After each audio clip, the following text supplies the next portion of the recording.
Assalamualaikum warahmatullahi wabarakatuh. Alhamdulillahirabbil alamin, teman-teman semuanya. Kita kembali lagi dalam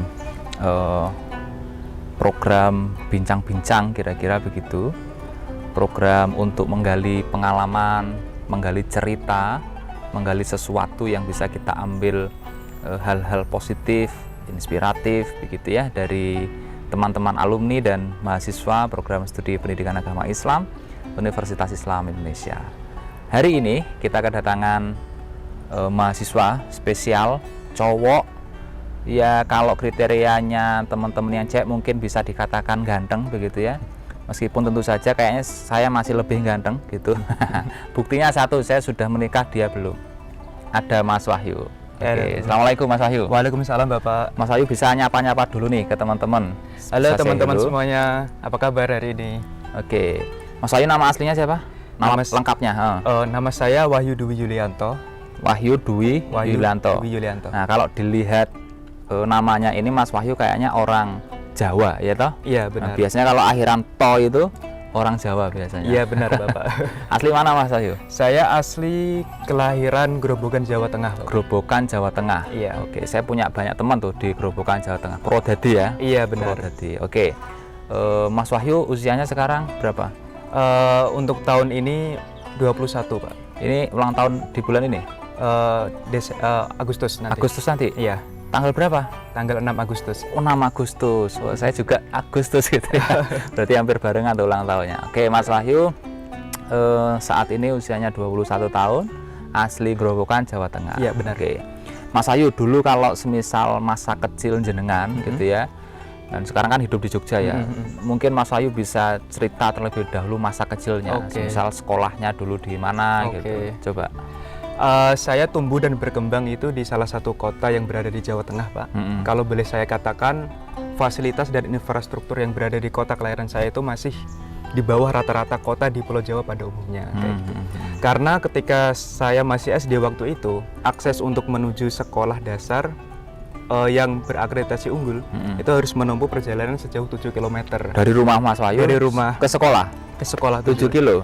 Oke. Dengan medan perjalanan yang sangat sulit, apalagi saat musim hujan seperti itu. Itu di tengah hutan gitu? Ya? Di pinggir kali sih, Pak. Pinggir kali? Iya. Anak kampung sih, Pak, biasa. Kemudian saya dibesarkan dan dididik dari orang tua yang memiliki pola asuh otoriter dan demokratis. Ada kalanya orang tua saya bersikap otoriter dan juga ada kalanya orang tua saya bersikap demokratis. Adapun hal-hal yang membuat orang tua saya bersikap demokratis itu masalah karir, Pak. Masalah karir? Iya. Jadi nggak nuntut ya orang tua? Nggak ya? nuntut. Wahyu harus jadi ini, enggak gitu ya? Iya, benar. Jadi ada pilihan-pilihan atau diserahkan sepenuhnya kepada Mas Wahyu, yang penting senang gitu ya? Yang penting baik gitu ya? Iya. Tapi ada kalanya orang tua saya bersikap otoriter, yaitu masalah pendidikan, Bapak. Pendidikan? Iya. Jadi saya ini anak kedua dari 2 bersaudara. Oh, berarti hanya 2 bersaudara? Ragil berarti Mas Wahyu? Anak ragil, gitu ya, anak terakhir. Jadi kalau saya baca pemikiran orang tua saya itu semacam memiliki grand project terhadap anak-anaknya kayak anak-anaknya. Punya kurikulum. Kurikulum. Jadi anak pertama atau kakak saya ini difokuskan untuk mempelajari ilmu-ilmu umum. Oh gitu. Sedangkan anak kedua yaitu saya difokuskan oleh orang tua untuk mempelajari ilmu-ilmu keagamaan. Ilmu agama. Terus waktu itu saya tanya kepada orang tua, Bapak Ibu, kenapa kok seperti ini kayak gitu kan? Terus kedua orang tua saya itu menjawab, supaya kehidupan di keluarga kami, dunia dan akhirat itu supaya seimbang, seperti itu jawaban beliau. Iya. Itu sama kayak doa kita sehari-hari ya. Rabbana atina fid dunya hasanah wa fil akhirati hasanah. Nah, Mas Wahyu bisa jadi diproyeksikan untuk melengkapi apa yang sudah ditempa, apa yang sudah ditekuni oleh kakaknya gitu ya. Iya. Setelah itu, Bapak, ketika waktu saya lulus SMP, saya di pondok pesantrenkan oleh orang tua saya untuk mempelajari ilmu agama lebih lanjut. Oh, SMP-nya di pondok pesantren? Setelah lulus SMP. Oh, setelah lulus SMP. Berarti SD di negeri? SD di negeri. SMP? Di swasta. Di Grobogan? Di Grobogan. Cuman ketika setelah lulus, saya merantau. Di mana? Di kota kecil juga di Jawa Tengah, di Blora waktu itu. Oh, di Blora. Masih tetangga ya? Masih tetangga. Jadi sembari sembari sekolah umum dan juga menimba ilmu di pondok pesantren. Oh, di SMA-nya itu berarti? Iya, betul. Berarti ketika SMA Mas Wahyu menimba ilmu juga di pondok pesantren. Iya, betul sekali. SMA-nya di Blora berarti. Iya, Oke, SMA negeri, swasta juga. swasta, tetapi nanti di saat yang sama juga sehari-harinya di pondok pesantren. Iya, gitu betul. ya. Jadi siang malam saya tetap di pesantren. Kalau pagi sampai siang saya belajar di sekolah, kemudian sore sampai malam saya belajar ilmu Itu keagamaan di pesantrennya jadi satu dengan sekolah atau pisah? sekolah. Oh, jadi satu Pak, kebetulan waktu itu. Berarti satu yayasan. Iya, satu yayasan. Oke. Baik, menarik ini ceritanya dari Mas Wahyu ya. Termasuk apa yang kemudian tadi bahasa Mas Wahyu, orang tuanya memiliki grand design terhadap Yap. anak-anaknya Iya. gitu ya. Nah, ini saya kira patut untuk dijadikan contoh atau model bagaimana kemudian kelak Mas Wahyu ketika punya anak lalu kemudian mendidiknya begitu ya. Saya juga sekarang ini sedang meneliti tentang ini konstruksi kurikulum pendidikan keluarga. Oh, gitu. Jadi sama kayak Mas Wahyu itu, apakah keluarga-keluarga itu punya semacam grand design. Nah, masa jadi ini anaknya nanti harus jadi apa begitu ya. Terus kalau sudah punya rumusan itu caranya gimana, terus pola asuhnya gimana gitu. Nah, ini menarik nih. Berarti nanti Mas Wahyu bisa jadi salah satu informan saya. Baik. Boleh. Selanjutnya SMA sudah ya. Itu berarti SD 6 tahun, SMP 3 tahun, SMA-nya 3 tahun juga. itu setelah lulus dari SMA, pondok pesantren, ada ngabdi gitu? Tidak ada Pak. Oh, nggak ada. Berarti setelah dari SMA langsung Langsung kuliah. kuliah. Dan kuliah pun juga dipilihkan oleh orang tua. Orang tuanya milih di mana? Di sini, di Wah, UI. Pak. berarti langsung ya? Langsung. Ketika saya tanya, Oke.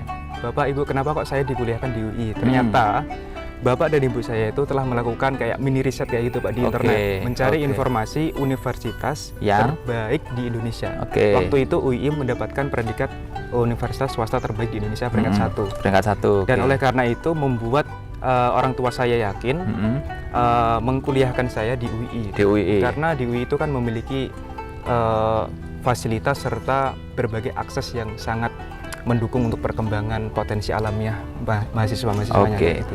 Lalu untuk pemilihan prodinya juga orang tua yang milihkan? Semua dari orang tua. Orang tua. Iya. Iya. Berarti langsung UII, prodi PAI begitu ya? Iya, betul. Oke. Dan Mas Wahyu sami'na wa atokna. Sami'na wa atokna. Tapi saya kira ini penting gitu ya Mas Wahyu. Meskipun jenengan sami'na wa atokna nurut sama orang tuanya, kalau saya saksikan selama perjalanan hidup jenengan di mana di prodi gitu ya, itu baik-baik saja dan banyak melakukan aktivitas positif kayaknya. Dan nampaknya itu berkah dari orang tua itu ya. Iya. Apakah Mas Wahyu juga merasakan itu? Ya, sangat merasakan sekali Bapak. Ketika saya mengikuti apa yang diperintahkan oleh orang tua, di situ saya mendapatkan berbagai kejutan yang tidak saya duga sebelumnya. Oke. Ketika itu kan saya masuk tahun 2017 ya Pak. Iya. Nah, sekitar akhir tahun 2017, sekitar bulan November-Desember, ketika itu saya mendapati sebuah informasi dari kemahasiswaan UI. Oke. Waktu itu informasinya tentang penerimaan beasiswa unggulan. Oke. Nah, saya dengan bermodalkan niat untuk mendaftar dan bermodalkan berbagai sedikit prestasi yang saya dapatkan ketika saya Di sekolah? Oke. memberanikan diri, bismillah. Daftar itu? Saya mendaftarkan beasiswa unggulan. Hasilnya? Ketika itu tanggal 15 bulan November kalau nggak salah jam 3 sore itu kan merupakan pendaftaran penutupan kayak gitu. Nah, saya submit berkas itu jam 2.30. Jadi hamin 30 menit setengah jam sebelum penutupan. Iya, hamin 30 menit sebelum penutupan. Heeh. Saya submit berkas, kemudian malamnya saya berdoa, ya Allah, jika memang ini rezeki saya dan saya ditakdirkan untuk menerimanya, Oke. maka tidak akan kemana kayak gitu kan. Oke. Jadi setelah saya sholat, saya istighfar, kemudian sholawat, malamnya saya berdoa dan begitu seterusnya. Kemudian 2 minggu setelah saya submit berkas, alhamdulillah saya Pengumuman. mendapatkan kabar baik bahwasanya Oke. saya diterima untuk mengikuti seleksi tahap 2. Oh, belum diterima itu ya? Belum diterima Bapak. Tahap kedua. Tahap kedua. Oke. Oke, di tahap kedua saya datang tuh di kantor rektorat waktu itu. Dan ketika saya datang, ternyata saya banyak menjumpai orang-orang yang saya anggap memiliki kapabilitas yang jauh di atas saya. Saya melihat orang-orang yang melakukan simulasi tanya jawab. Oh gitu. Ada juga yang berlatih di atas di depan cermin. Oh, itu interview. Interview Bapak. Oke. Jadi waktu itu tahap 2 itu ada seleksi interview, wawasan keislaman, wawasan umum, Oke. bahasa Inggris sama outline project ke depan. Oke. Kayak gitu. Terus kemudian setelah saya melihat orang-orang yang memiliki kapabilitas di atas saya merasa insecure itu. Minder ya. Merasa minder. Oke. Kemudian saya memantapkan niat dengan berwudu, saya fokus kepada diri sendiri. Saya tidak fokus kepada kompetitor saya. Oke.